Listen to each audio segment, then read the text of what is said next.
Hi, I'm Father Jim Martin. I'm a Jesuit priest and editor-at-large at America Magazine and also author of The Jesuit Guide to Almost Everything. I am happy to be with you in Rio, though very jealous that I'm not actually there.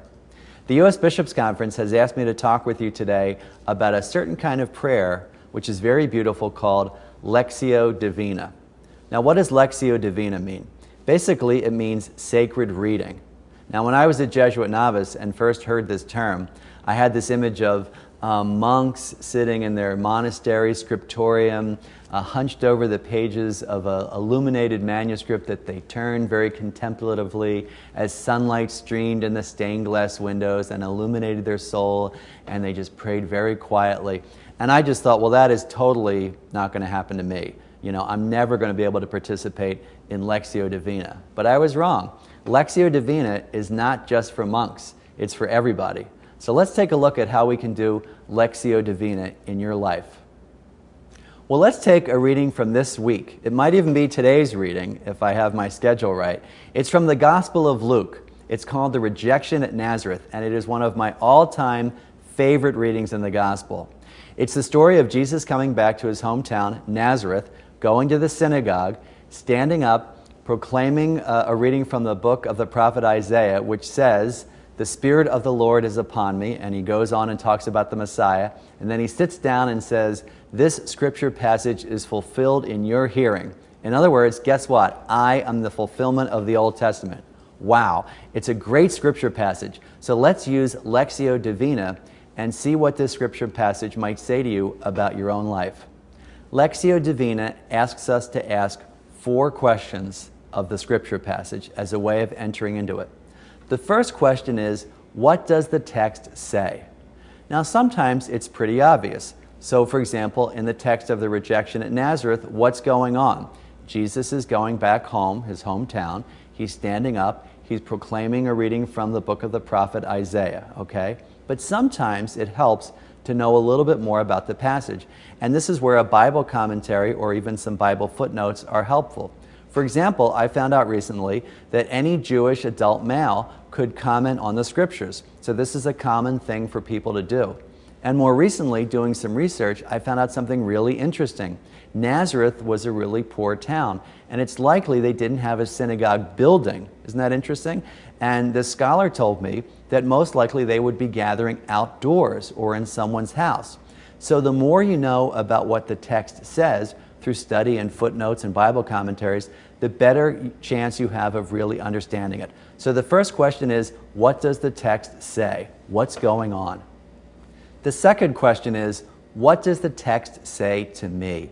What does it say to me in my own life? Now this, as I said, is one of my favorite scripture passages. And a few years ago, I was praying about it, and I had this insight. When you hear this passage about Jesus standing up and saying, "I'm the fulfillment of the Old Testament," you know, the next part is the townspeople reject him. And often homilists say that it's a way of looking at how we sometimes miss who's in front of us, right? We say, well, this person couldn't possibly be a carrier of God because the townspeople all knew Jesus. That's the normal way of interpreting things. But on this retreat, I had this insight, which is that not only did the townspeople know Jesus, but Jesus knew them.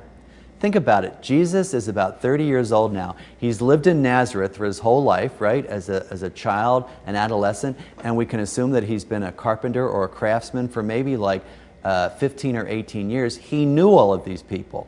So when he gets up to proclaim the reading and say, "I am the fulfillment of Scripture," right, he knows what they're going to do. They're probably not going to like it. They're probably going to reject him. But guess what? He does it anyway.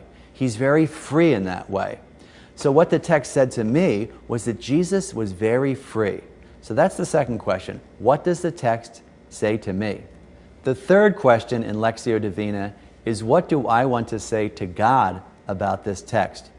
Maybe you're reading this text and you say, wow, it took a lot of freedom for Jesus to stand up in the midst of all these people that he knew and whose reaction he could probably predict and say this great act of truth.